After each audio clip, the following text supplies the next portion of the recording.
ఇండస్ట్రీలో ఎవరు ఎప్పుడు హైలో ఉంటారు, ఎవరు ఎప్పుడు లోలో ఉంటారని చెప్పడం చాలా కష్టం. ఒకప్పుడు స్టార్ హీరోలకు హిట్స్ ఇచ్చిన డైరెక్టర్స్ పరిస్థితి ఇప్పుడు చాలా కష్టంగా మారింది. సినిమాలు లేక ప్రాజెక్ట్స్ రాక చాలా ఇబ్బందులను ఎదుర్కొంటున్నారు. అలాంటి డైరెక్టర్స్ లో డైరెక్టర్ కొరటాల శివ కూడా ఉన్నాడని తెలుస్తోంది. ఒకప్పుడు ఓటమి ఎరుగని డైరెక్టర్ లిస్టులో రాజమౌళి తర్వాత కొరటాల శివ పేరు ఉండేది.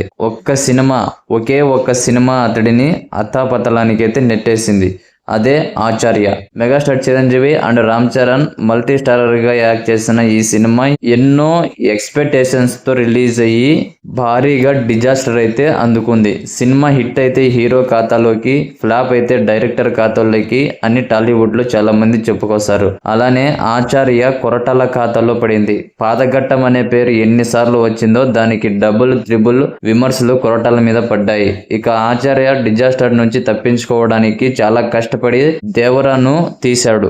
ఎలాంటి తప్పు జరగకుండా ఒక శిల్పం చెక్కినట్లు చెక్కి ఆడియన్స్ ముందుకు వదిలితే మంచి విజయాన్ని అయితే అందుకుంది. హిట్ తర్వాత అయినా కొరటాల లైఫ్ మారుతుంది అనుకుంటే అది లేదు. దేవరా తర్వాత ఇప్పటి వరకు ఒక్క ప్రాజెక్టు కూడా మొదలు పెట్టిందే లేదు. అందుతున్న సమాచారం ప్రకారం దేవరా 2 కూడా ఆగిపోయిందని తెలుస్తోంది. ప్రజెంట్ కొరటాల పరిస్థితి చాలా దారుణంగా ఉందని తెలుస్తోంది. సీనియర్ హీరోలు కాకుండా మిగతా వారితో చేయడానికి చూస్తున్నాడంట. మిడ్ రేంజ్ హీరోలు అస్సలు ఖాళీ లేరు. ఇక కుర్ర హీరోలైన రాము, నాగ చైతన్యాలకు ఈ మధ్యనే కొరటాల తన స్క్రిప్ట్ ను వినిపించాడంట. అయితే తాను డైరెక్ట్ చేయకుండా కేవలం సూపర్వైజింగ్ మాత్రమే చేస్తానని చెప్పాడట.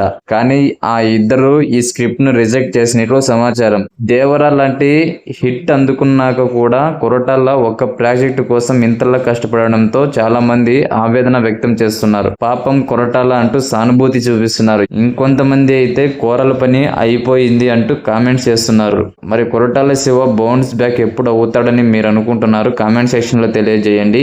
అలాగే మూవీ అప్డేట్స్ మరియు రివ్యూస్ కోసం మన ఛానల్ని తప్పకుండా సబ్స్క్రైబ్ చేసుకోండి.